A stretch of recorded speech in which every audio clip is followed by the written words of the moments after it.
Hey everybody, my name is Emily Green and I'm an EMDR trained licensed psychotherapist here in Central Florida.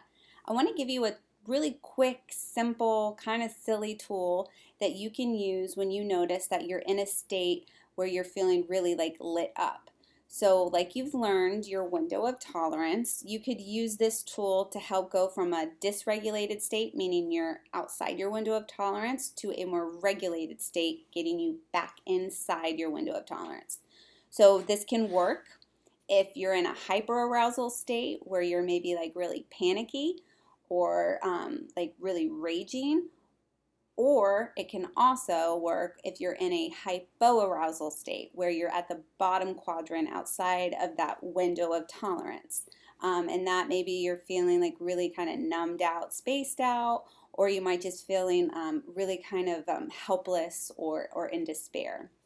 So this is called the tissue toss, and you're going to be using a tissue, and I get that right now that might be a little bit too precious of a resource. So if you're not wanting to use this, you can totally sub it out with something like maybe like a hacky sack or even car keys. You can do this activity by yourself. You can also do it with a partner.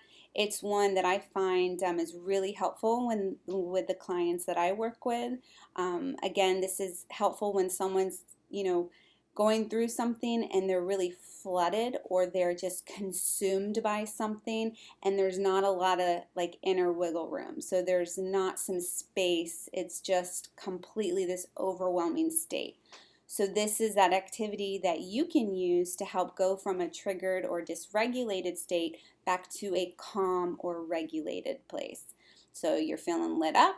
Let's get you back in. So the tissue toss, really silly, but all you do is you wad it up and you just pass it back and forth to yourself, or you throw it back and forth with someone else.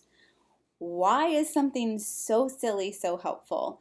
Well, you're doing some things with the body, like crossing your midline, which you can draw like an imaginary line here. And this just simple rhythm is very calming. So it has a natural, just really easy way of regulating yourself. What's also helpful, and this is where I think some of us have a really hard time, is getting out of our mental function. I think a lot of us are used to being able to use our intelligence and our cognition and our insight, which is, of course, a wonderful adaptive resource. However, sometimes we're not able to talk ourselves out of feeling some way.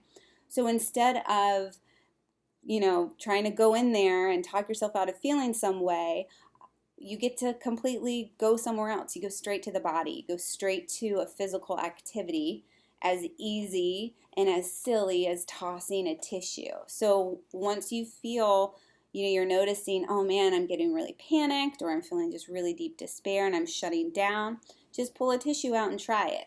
You might notice man, I'm feeling a little lighter, I'm feeling more open, or wow, I was really agitated and I'm starting to feel more calmer. That's all, just keep doing it. If you're noticing man, it's not really working, you just take that information, and what you can try doing is balling it up and changing the pace. So maybe you are really agitated and you're getting more annoyed at trying to catch a tissue. So you just notice that and adapt it a little bit. So do exaggerated movements. If you're beaming it back and forth, just slowing that pace down can be a really powerful way of helping change states in the body. And again, you're just taking in information to learn more about yourself. If you're a data person and you want to do a pre and post test, you can add this in. You don't have to. You can go just straight to the activity. If you drop it, totally fine. Just pick it up and keep going. The pre and post test you can do is called the back of the head scale. It's just a little kind of way of visualizing how in it you are, or how lit up you are in this feeling that you're having. So if you imagine there was at the back of your head and a line came all the way out to here in front of your eyes, quite a bit away from your face, you're going to kind of know, oh, well, where am I on this scale? Where am I on this line? Am I all the way back here at the back of my head? Man, I'm totally lit up by this thing. I have like no inner wiggle room to even think differently. It's just got me really strong. Then yeah, I'm gonna say, oh yeah, I'm totally in the back of my head. Okay, so then it's good to know. So then you do this. You do your tissue toss, and then after you do maybe several passes or 30 seconds to a minute, you're in control, you get to pick. Then you just check in again. Okay, where am I? Okay, I was back here. I'm feeling a little calmer, still lit up, maybe I feel a lot of tension. So maybe I'll say I'm like kind of right here. Was here, now I'm here. So I go back to it. So you repeat it again, and the goal would be to get yourself out here, further away on this line. In this space, your system's really regulated, so you're not lit up by it.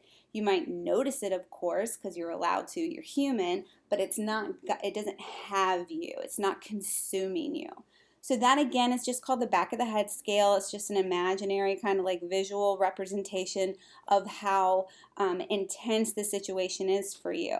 So you just draw that imaginary line, kind of where are you? Keep doing the tissue toss until you get more out here. So again, just some helpful kind of silly but adaptive ways or new ways that you can learn to help take care of your mental health during this time. I hope you found it helpful, and I'll be sharing more of this in the future.